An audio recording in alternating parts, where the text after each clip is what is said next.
Umlein block Gemara. Today's daf is a Samachet. By the way, we put it in today's Chitas.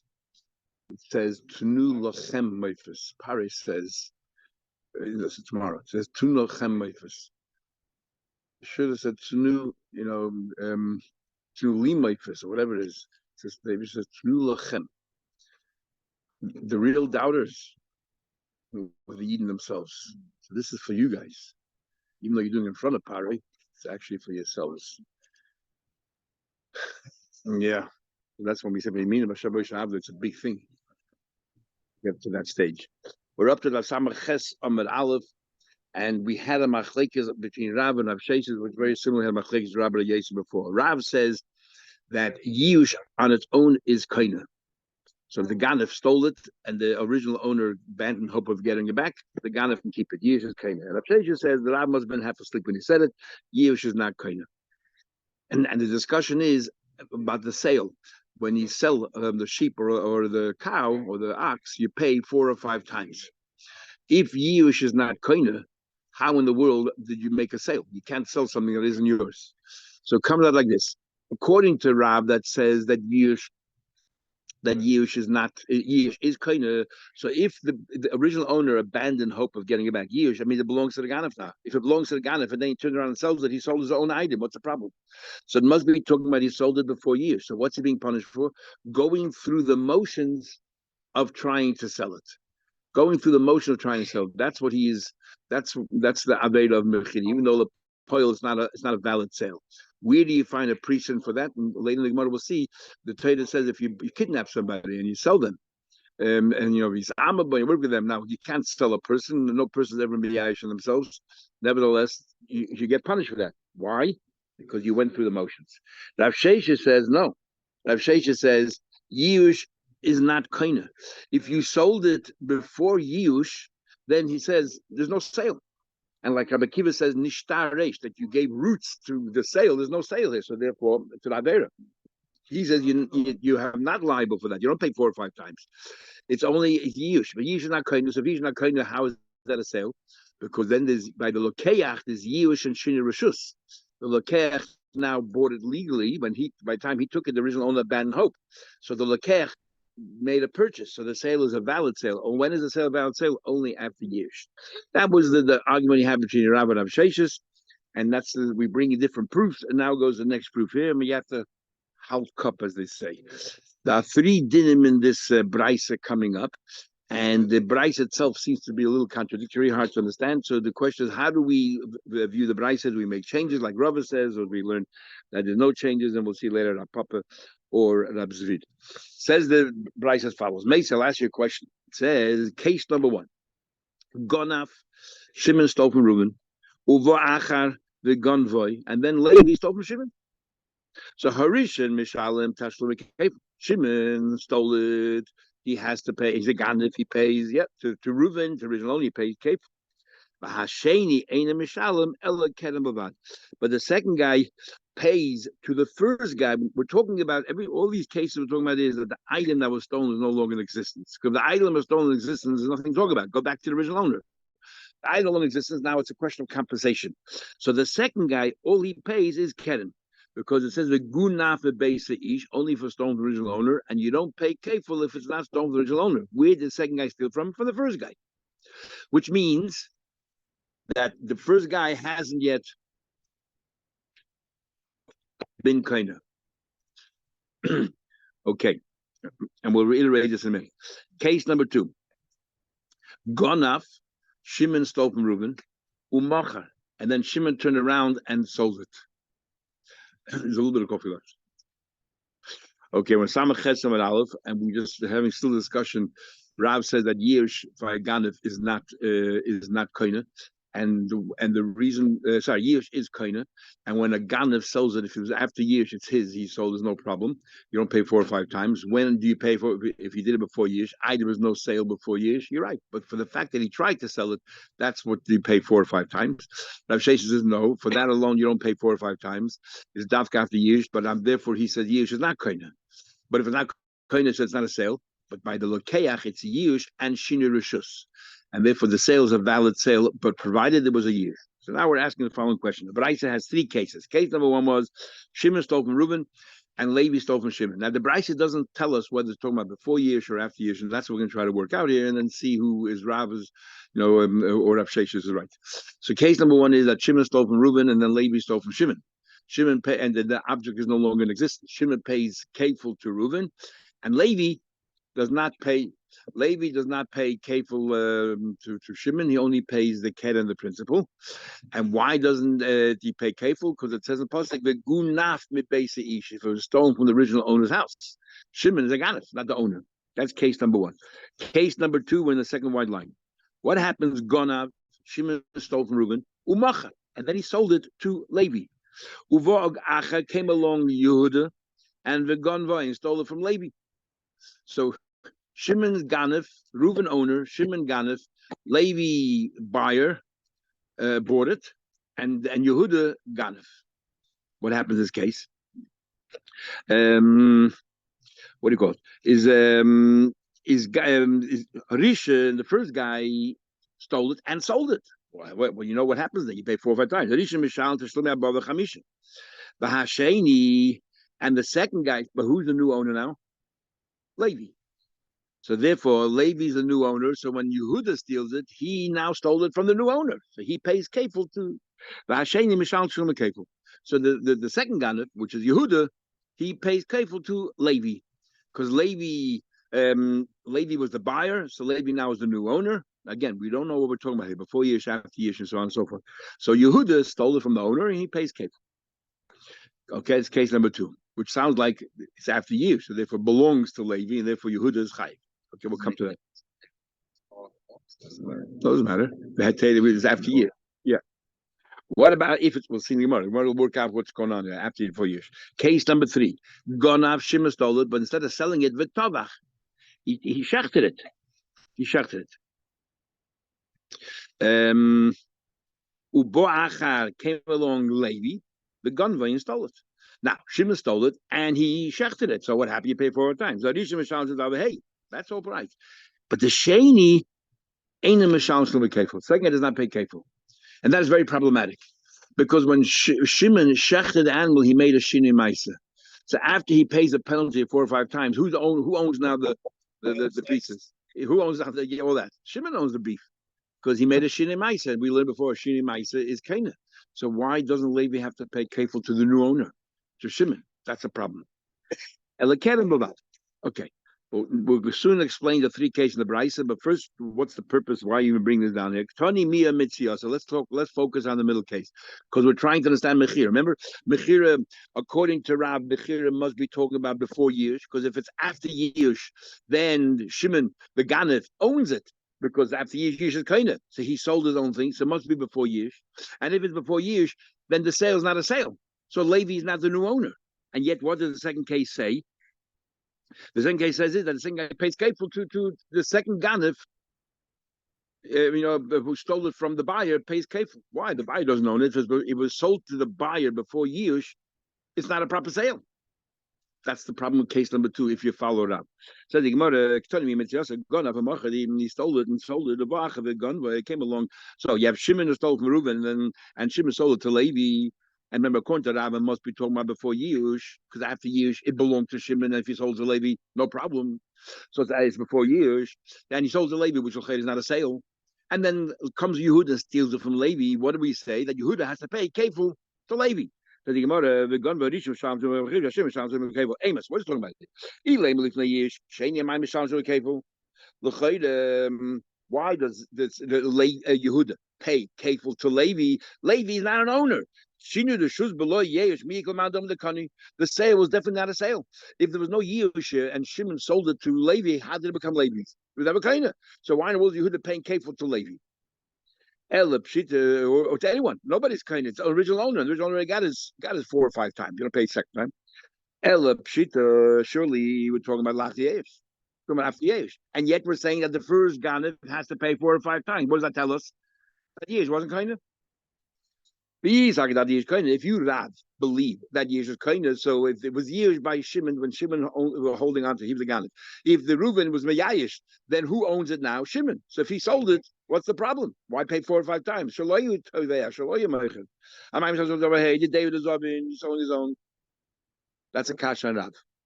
Now we're asking a general question. Furthermore, the Tony, it says here in the ratio. Let's go to the first case. The first case was simple case that Gonav, Shimon stole from Reuben, Uvo Achar the Gonvoy, and then Levi stole it from Shimon. Is the Rishon Mishal and Tashlumi Kefil? The first guy pays Kefil, right? Because Shimon is a Ganef and he stole it. The Hasheni a Mishal and Elakeren, and the Hagoyim from a Ganef, you don't pay Kefil, you only pay Keren. Namechti. We just concluded and the only way that we can understand the middle case is that it's after years, right? Otherwise, if it's before years, the sale was never a sale. Why would the second Ganef have to pay kefil to the buyer? So we said it has to be after years. Now let's understand. If it's not after years, let's go to the first case. The first case was after years. If the first case is after years, then another kasha. If you tell me years is koine, so who owns it now? The Ganef, Shimon. So why in the world do you say that Levi steals from Shimon? He only pays Keren because he doesn't steal from the owner. But he does steal from the owner. These are the Yish Kohen. Sheni my name is Keren. Why is he only paying Keren? Elav Shmamana Yish Loi Kani. Must be that Yish is not Kohen. So if he sold it, then it was a Yish Shin Shus. But if he didn't sell it, then the what do you call it? The second guy came along, and it doesn't pay kefil because it didn't steal it from the original owner. Yish on its own is not Kohen. And that's not called Yish Shin Rishus when the Ganef steals it. It's only Shin Rishus is when you sold it to the second guy. So the buyer, bought it legally. But if the guy stole it, then it's obviously not legal. So therefore, he has to pay Keren. But it's not. He didn't steal it from the owner. It was Gunav Beis Ish. The Ganef never became the owner because Yish is not Koine. Therefore, he only pays Keren. Now, why are you paying Keren? Why is second guy paying Keren? Remember, the object no longer exists. Why is second guy paying Keren? Remember, I told you there's a machlekes whether when I'm going from a Ganef, if you're potter just from kefil or from Keren as well. You know why you're paying Keren? One way is because you're a Ganef. You stole again. So you pay the principal back. You don't pay kefil because the chiddush in the pasuk is that kefil is only charged when you stole it from the original owner's house. Good enough for Beis Ish, but you didn't steal it from the Beis Ish. Okay. Another possibility why you're paying Keren is nothing to do with Geneva. Gaza is only the first, like the Ksa says. Gaza is only the first time. You know why you're paying Keren? Because you're a mazik. What do you mean you're a mazik? Garmi. Because now I stole it from the Ganef, so the Ganef now can't pay it back to the original guy. The Ganef now has to cough up money. So I caused the Ganef to have to. No, if the object's stolen by the Ganef, we'll just give it back to the Nignev. But because Levi stole it from Shimon, what is Shimon going to do now? He has to pay Reuven. He has to cough up his own money. So but he has to pay a book anyway. No. If I'm going to go. Shimon stole from Reuven. No selling, no shechting. Shimon stole it from Reuven, and the dinner Shimon has to pay kefil back to Reuven. Comes Levi and steals it now from Shimon. So even though Levi might not be a Ganef anymore, because once Shimon stole it, stolen is stolen by definition means you're taking it out of the original owner's reshus. So once that happened, whatever happens afterwards is no longer Geneva. So we say to Levi, you're not paying kefil, but you are paying keren. If he's a Ganef, he should be paying kefil. If he's not a Ganef, because he didn't steal his own, he shouldn't pay keren either, which is what the Tzad says. So they say, no, you're right. He's not a Ganef. But he's paying because he's now causing a damage, a loss to Shimon. Because Shimon no longer has the item that he can just give it back to the owner and say, he now has to pay with the value of it. So you are a Garmi here, direct cause, a Kamazik, and that's what you're paying for. That's why I only give a keren. No, there's no kefil and mazik. In fact, it makes a lot of sense because that pasuk where it says guna beis ish doesn't talk only about kefil; it's about all payments. So the chayd of all payments, you pay nothing. You're right. Al gan if you pay nothing. And what are you paying for? Al mazik. That's how the Acharayim want to learn, if I remember correctly. So bottom line is kasha Rav. So first Rav is going to come along and tell us that the whole Braisa doesn't make sense, and he's going to make changes in the Braisa to make it fit, and then no problem with Rav. And this goes as follows: Amar Rava, you left alone the third case. You think it makes sense the Braisa? The Tony Sefer, what's the third case? Gonav, he stole it. The Tavach, right? Shimon stole it from Reuben. Shimon turned around and shechted it. Came along Levi and stole it from Shimon. So we say Rishon, Shimon, he shechted it, paid 4 or 5 times. Mishal and Tesla Chamisha pays 4 or 5 times, depending if it's a sheep or it's an ox. But Visheni, Levi, and the Mishal Keren, he's like going from a ganef, he only pays Keren. But L'chayda, what means going from a ganef? The ganef now is a new owner of the stream. Is there anybody who holds that such a, and this is dramatic shini ma'isa? You took a live animal and you shechted it; it's no longer alive. Is talking about kula. So therefore, I'm going to tell you this: I'm going to change the whole brayse around, and therefore, there's no kasha rabaro. It's all talking about before yish. If it's before years we had a problem, so why in the world do we say in case number 2 that the ganef stole? It was 4 people. Shimon stole from Reuven, and then Shimon sold it to Levi, and Yehuda sold it from Levi. And we say that Yehuda has to pay kefil to Levi. There was no sale. If it's before years, Levi has no balabatushkeit here. He's not an owner. There's never a sale. I'm going to swap it around. What do you mean swap it around? Just one place. Yeah. The outcome regarding the second person will be different. So let's swap it around. What it says by the sefer, which doesn't make sense. The moment you shechted the shini ma'isa, why don't you pay on the keren? Those words you only pay keren. Put that in case number 2, and the case number 2 where it says you pay kefil, put that in case number 3, and now it makes sense. Case number 3, where the ganef cut up the animal or he shechted the animal, then the guy who steals from him has to pay kefil because he's the new owner. In case number 2, where the ganef sold it to somebody, which is a useless sale because before years, and then another guy stole it from that person, he does not pay kefil. Because why? Because it's still the original. There's only one ganef, and he did not steal it from the original owner, and the ganef did not become an owner yet because it's all before years. Now everything makes sense. No, nothing. Forget. Very good with that. Again, so he says here, case number 2.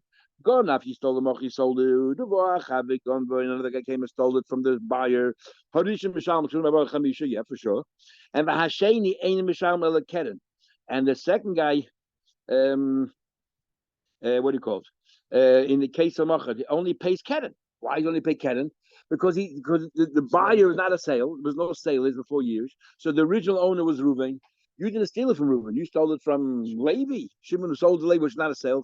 Therefore, you did not steal from the original owner. You only pay keren.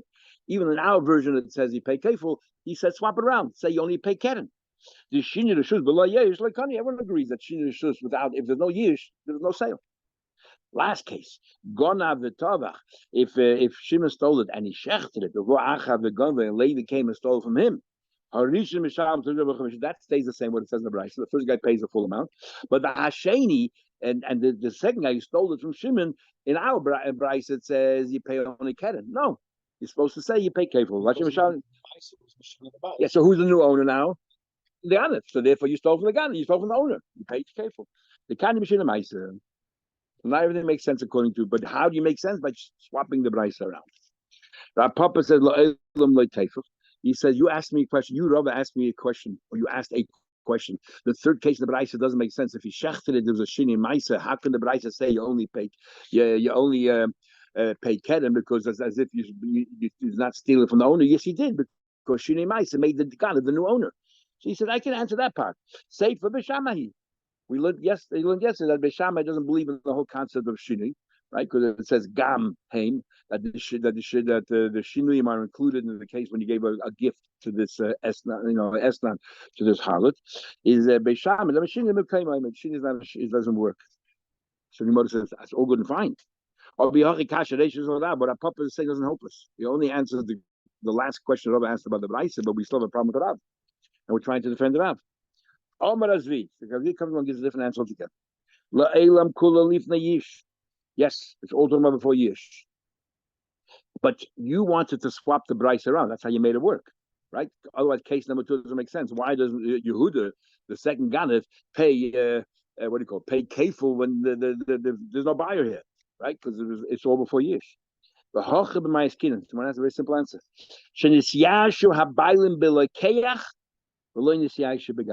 In other words, Shimon was a ganef.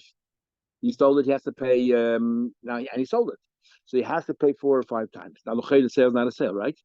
But while Levi was holding on to it, the Baal Bos now was miyash. So by Levi, you have shini reshus, and you have yish. So It becomes Levi's. That's why when Yehuda steals it from Levi, Yehuda has to pay double because there's a new owner here. So here you have a Heichi Timtza where the Ganav made a sale. His sale from his perspective, not a sale, and that's why he's chayiv, because there's no years by him yet. It's not a sale, but it became a sale while it was in Levi's Rishus. So, but what do we learn from here?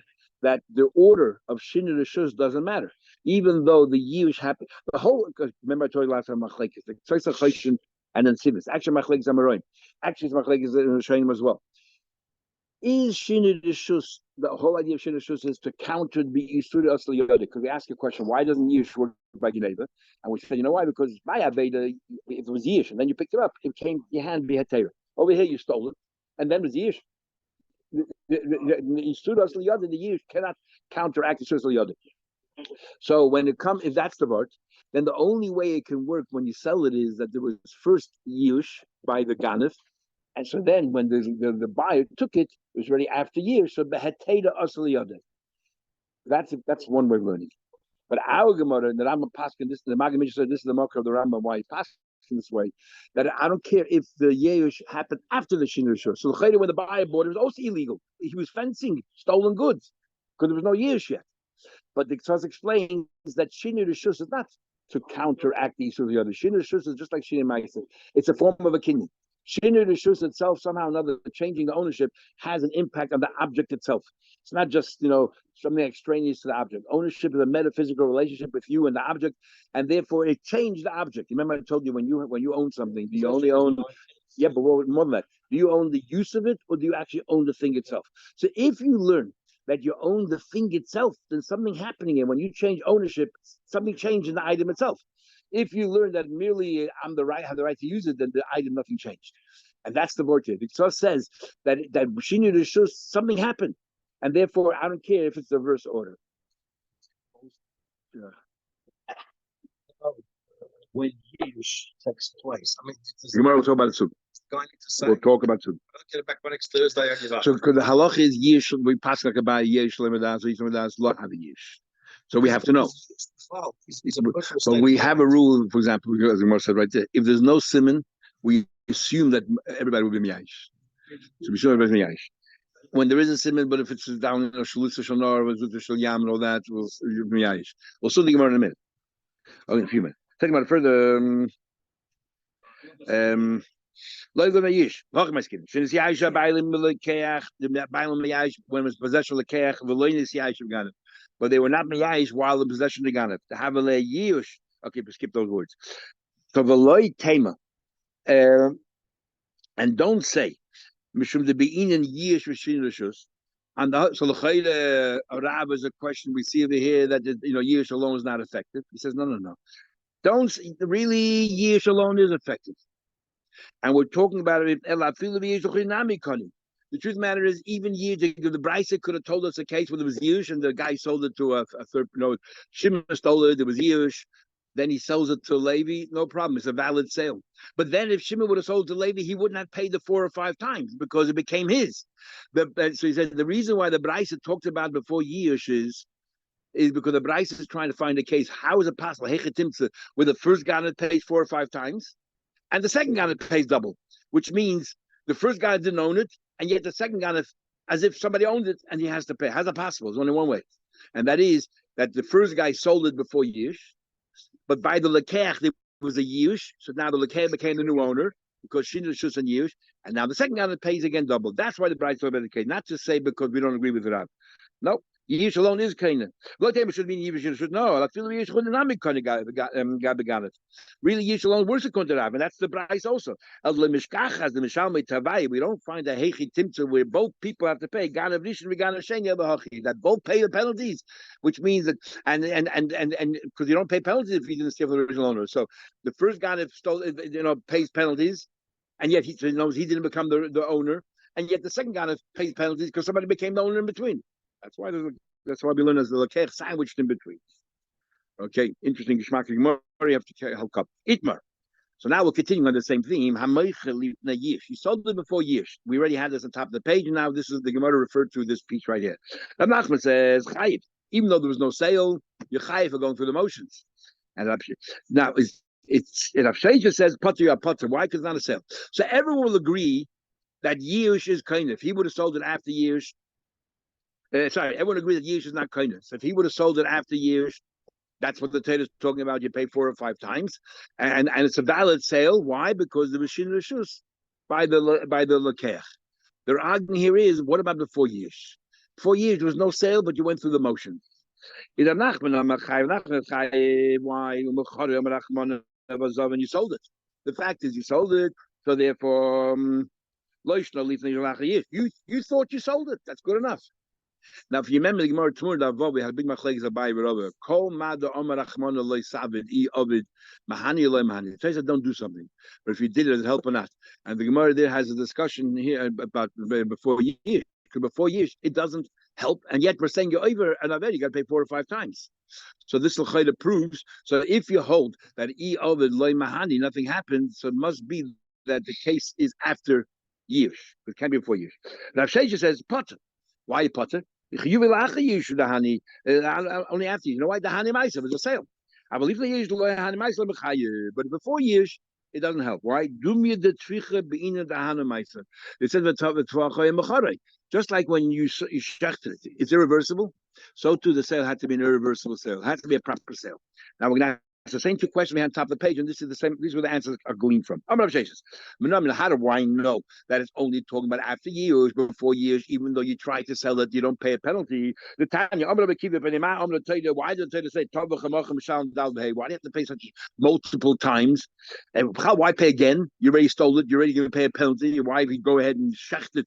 You go or sell it, you have to pay more, and then why so much?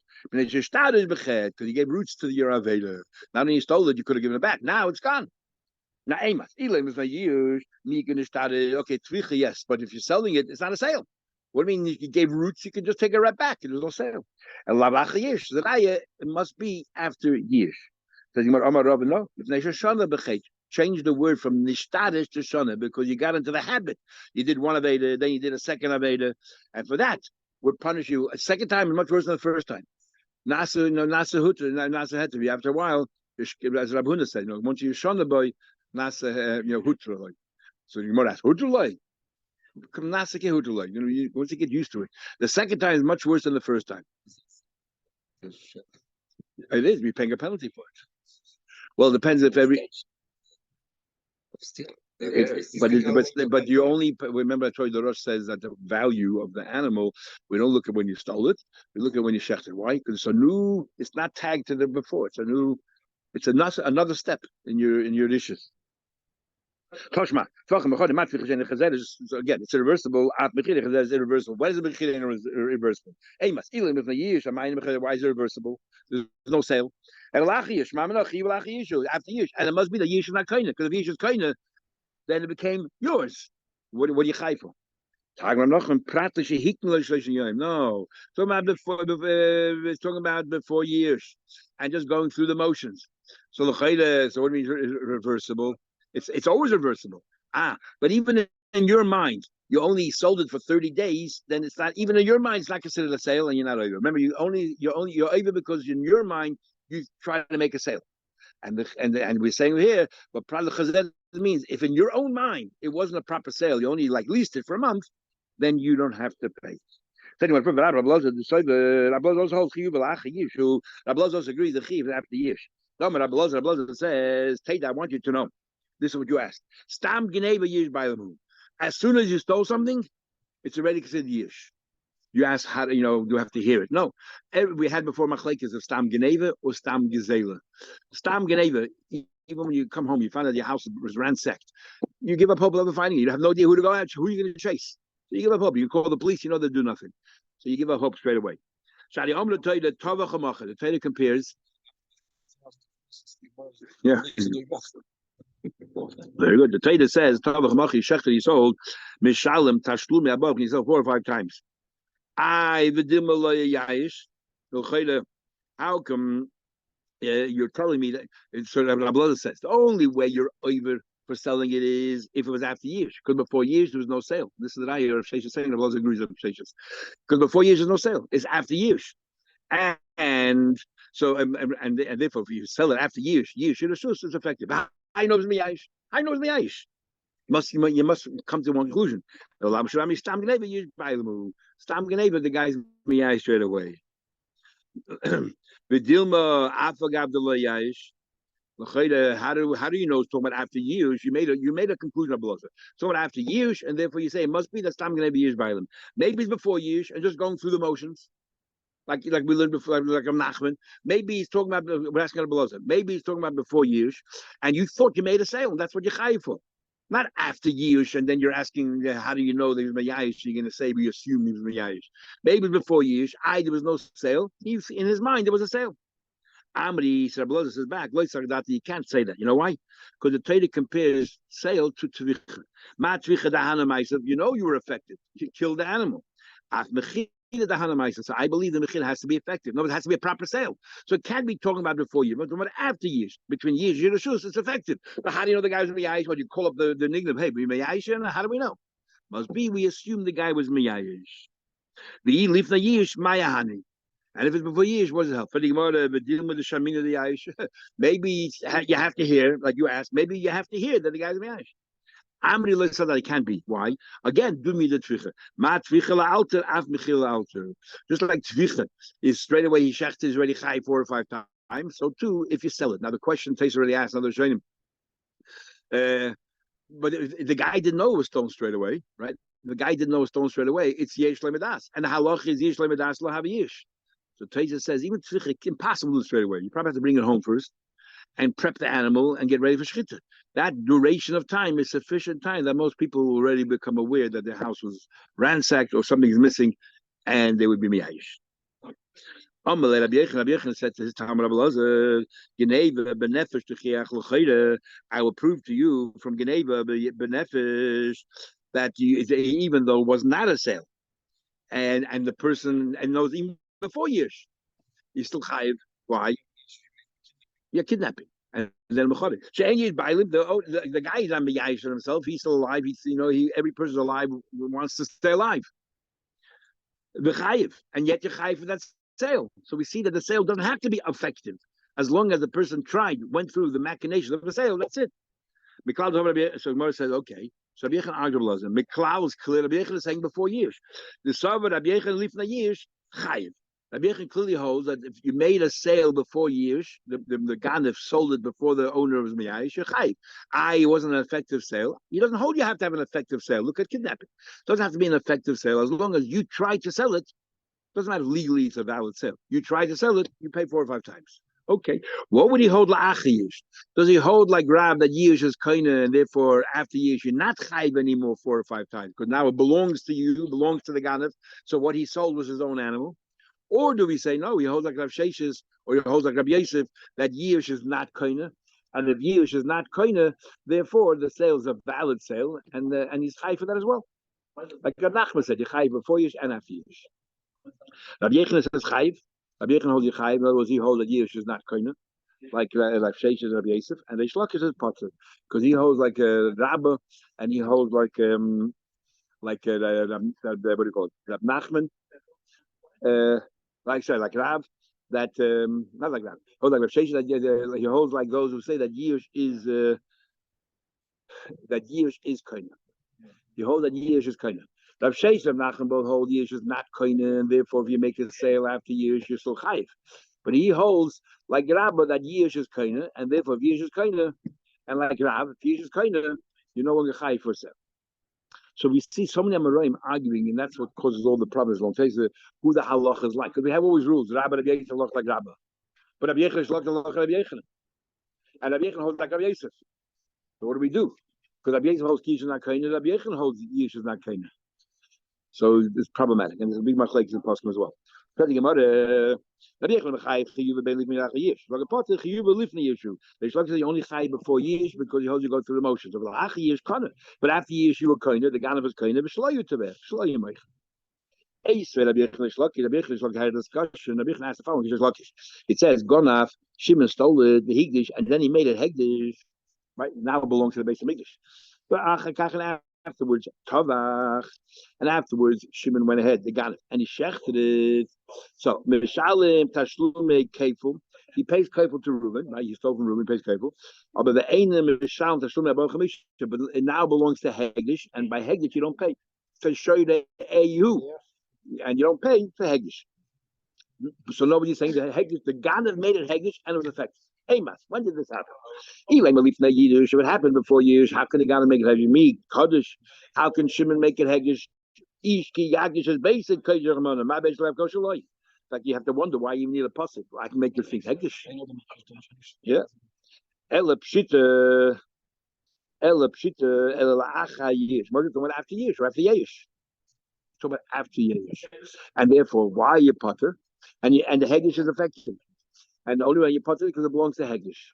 The time, but now look, if it wouldn't have become Hegdish, you would pay the 4 or 5 times. Why? But it was years. Must be the years not kind of. The time the Hegdish you name Sham Shlomo say Katav the Hegdish Katav. Allah Hegdish Sham Shlomo you do pay 4 or 5 times. Why? Because these ones kind of these are that Yehush kind of my Sham Shlomo. So the question is very simple. If Yehush is not kind, then how to become Hegdish? How to become Hegdish? Because what's traces in the Shaying Flame for there's Yehush and Shini Hashem, or Yehush and Shini Rishus, the Rashba and others. When you made it was Yehush, and then when you called it Hegdish, it now has a new name. But before it was Chulin, now it's Hegdish. And therefore the Yehush together with the Shini Hashem works. Or Shini Rishus. You now is a new owner, the Hegdish. Yehush together with Shini Rishus is effective. So the Rabbi already asks, it's in tandem. Normally Yehush is first step by step, one step. Here, the Yehush is ineffective. Yehush is not kind. So the Yehush and the Shini Rishus, when does the Yehush take effect? Only when it's in someone else's Rishus. Or only when the name changed. So it's happening at the same time. How does that work? But it's ineffective. So if it's ineffective, it means it's non-existent. Snapshot, it cut. This is how the Rashba asks. Snapshot, it cut down half. That's how I can explain that Yehush cuts it down partly, and now in other words they explain Bekitza that there's 2 parts. You got to take it out of the shus of the owner, and I got to make it mine. The Yehush, let's say, takes it out of the shus of the owner. He abandoned hope, but it didn't become mine yet. I need a Shini Rishus to make it whoever the next person is. I need a Shini Hashem because I have a mitzvah hashava. That mitzvah hashava does not allow it to become mine. So they say the different than Rashba. The Yehush did something. The Yehush took it out of the original owner's possession. The Yehush did something. So does the mitzvah hashava only apply before Yehush? No. So if you hold Yehush is not kohen, the mitzvah hashava remains. That's the whole point. The mitzvah hashava remains, but as long as the object is the same object that I stole, if you change the name, or let's say I changed the name, I made it Hegdish. If I change the name, this is not the object that I stole. So therefore, they say it's effective. It's not Ravasachas, it's Yehush, like you just said. Okay, so further. On my latest, Lakish answers back. No, Yehush is not Kaina. So what's going on? If you're not Kaina, and yet he's able to make it Hegdish, must be talking after Yehush. And yet it says you would pay 4 or 5 times. He says here, sorry, Lakish hold Yehush is Kaina, like Rav. Lakish hold Yehush is Kaina. So why is he paying 4 or 5 times? Wouldn't have been Hegdish. You thought that the Ganav made it Hegdish. No. The original owner made it Hegdish. Why was sitting in the Gana's possession? That's why the Hegdish was effective. Come on, before years, the Hegdish was effective, and the Hegdish was effective. You would think that the Ganav now should pay 4 or 5 times because there's a new owner, but Hegdish you don't pay. So now we have another machlekes as a result of this. So it comes out according to the Shlokish, the owner can make it Hegdish even though he's not in control of it. It's not by him, it's sitting in the Ganav's house. So the Gemara, is that possible? Me Kaddish, does it become Kaddish? Well, Rabbi Yechon himself said, if somebody stole it, they should name neither of them can make Hegdish. The Ganav obviously can't, not his, but the owner also can't because not as a shus. It's difficult to understand. You're asking a kasha. Rabbi Yechon is like you're arguing. You're asking kasha. Hakadosh like say what you're saying. When Rabbi Yechon says something else, somewhere else also argues with you. So big deal. I'm arguing with him at point A. I'm arguing at point B. There's something that's not before. Like if I own a field in Eretz Yisrael. I'm in possession. Nachman, if you're minding my thing for me, even though it's in your house, I could make it Hegdish because whatever it is, it's still mine. Big machlek is the Balamor and the Ramban. If you stole something and you decide to do tshuva and give it back to me while it's still sitting in the Ganav's house, can the original owner make it Hegdish? Are you like now a shomer watching it for me? It's as if my object is by you. The original owner is not me. No. So which is evidenced yeah, by but the fact it's not in the shus. He has no control over it. It's not. He has no control. But what happened to Ganav now? So the Balamoyer says the moment the Ganav and Teshas in the Bum above said the moment the Ganav agrees to give it back, what is he now? He's watching me for me until it comes back. So therefore, it's as if I can do whatever I want with it. And others say no. The Ramban argues. He says that you have kinyanim. Remember, Ganav has kinyanim in it, and those kinyanim obstruct or prevent the original owner from making it hegish. Anyway, so no problem. He holds like the Tznuim, the very chashuva people. These very fruma, Chassidish people, the Tznuim, the Edler people, they hold you could make hegel something without your shoes. What's the story? Now we learned. Klai Akedem, poor people might break into somebody's place and steal Klai Akedem.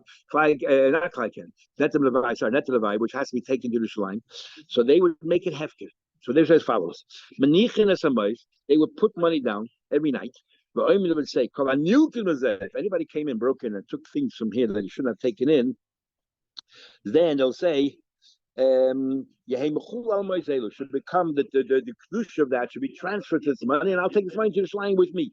Now, where is Netel Levi sitting? By some poor person who took it by mistake or took it on purpose. So l'cheira, how can you go ahead and make this chilul, this exchange? Is that you can do something? So we're comparing hegdish, putting on kedusha, to chilul, removing kedusha. We're saying it's the same idea.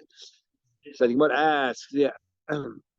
So we see clearly that people who hold it, you could be marked just from any b'shusay. Says the Gemara, okay, but that's a question. If the original owner, they came without permission, okay, and these guys are so chassidish, so frum.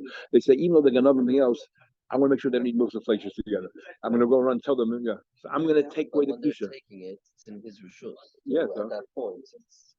But every night they do it. They do it every night. It's called Hanil Kit. We'll see in Gemara's mother where it's called Hamilakate or called Hanil Kit. Rashi has a beautiful expression. It's in the salaki they follow. Exactly. Even the Shayim. Even the Shayim. Galavim. And if anybody quickly about the Chazar Keren Lebailim, if the original owner took made the kodesh, which is sitting in the Gana's house, so he took ownership back. Okay, he gave it to Hegish. So the it's as if you paid it back. As a Chazar Keren Lebailim, he gave back to Keren Lebailim. And so why are you paying even kefil at all? When do you pay kefil? If Adam found it in the house in the hand of the Gana, but it didn't. Now it's in the hand of Hegish and the original owner, as if he took back control. So why are you paying anything? So answer Kishama Bedin, you already, this happened after you went to Din Torah and the Din Torah Pasch and so and so. And in other words, Aiden came along, because when do you pay kefil? Only if Aiden came along. They came along and charged you, and the Bezin found you guilty. But the Bezin said, yeah, we want you to go pay.